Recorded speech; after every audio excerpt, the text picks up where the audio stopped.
Oh, that's so cool. Oh, sorry. You guys caught me looking at YouTube when I'm supposed to be doing work. Actually, that's not true. I'm fibbing to you a little bit here. This is, believe it or not, this cool looking thing is part of my work because we're going to talk about author's craft for a couple of minutes. I know you're looking at this thing, you've probably already seen it. It's taking the internet by storm, but it looks like it's a table floating in the middle of nothing because the only thing holding it up is four strings. How's that possible? It can't be possible. And yet, it actually is. I'll let you on your own go read or look at videos about how this is actually able to be accomplished. And it is pretty cool. But my point behind this is someone had to sit down and kind of figure out, how do I make a floating, impossible looking table? How do I craft that? See where I'm going with this? They had to figure out plastic and they had to get some string, but then they had to understand the physics behind what they were doing. And that's what we are looking at, is actual physics. This string right here is really important, by the way. The same applies to writing. Writing happens with planning, with an author doing a lot of work. And I'm going to give you a couple things to think about. Okay, and really, I'm going to try to just give you two things to think about. I know there's a lot there. But number one, a writer has to come up with the structure for what they're going to do when they're putting together their story, how they're going to craft it. You already know that in nonfiction, there's several different ways we can do that, a comparison and contrast type of piece. Maybe it's about description. Maybe it's about a sequence.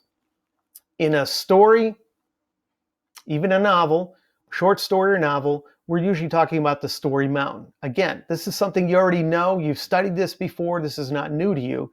But that is part of how an author crafts something.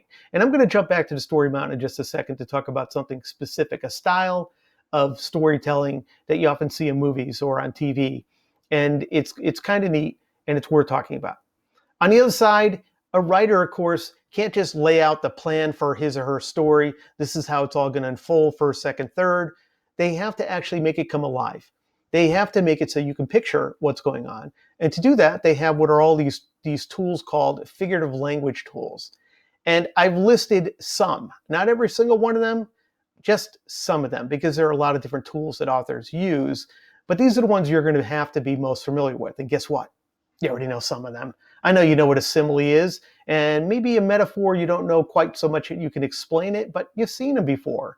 Alliteration, personification, onomatopoeia, hyperbole. These are all things that writers use when they are crafting a story. And that's what we're talking about. How did they do it? Remember the floating table. How did he do it? So let me give you a quick example. When an author sits down to write his or her story, they, of course, have to give you some exposition, some background. Where does it happen? Who are the characters? They make the action kick off by having a problem. It rises and rises. More problems arise. They might solve one. The story drops down. A new problem arises. They have to solve that. Until finally, they get to the biggest moment of all, the climax. And then action falls after that, and we get a resolution. But an author doesn't have to set it up that way. An author, if he or she wants, can go ahead and say, I'm going to put the climax all the way at the beginning of my story. Now, it sounds like not a great idea. Why do you want to put the best part where the characters solve the problem at the beginning of the movie? Well, I'm not being totally sincere here, and neither are they. You might see a movie where somebody's hanging from the edge of a cliff, and they're about to fall down. And you're like, oh, what's going to happen to them?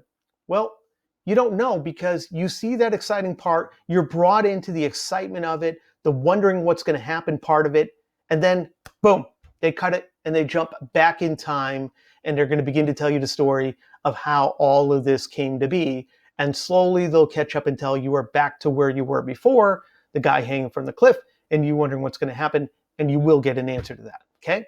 So that's what we're talking about when we mean author craft. Author has to decide, how am I setting up my story?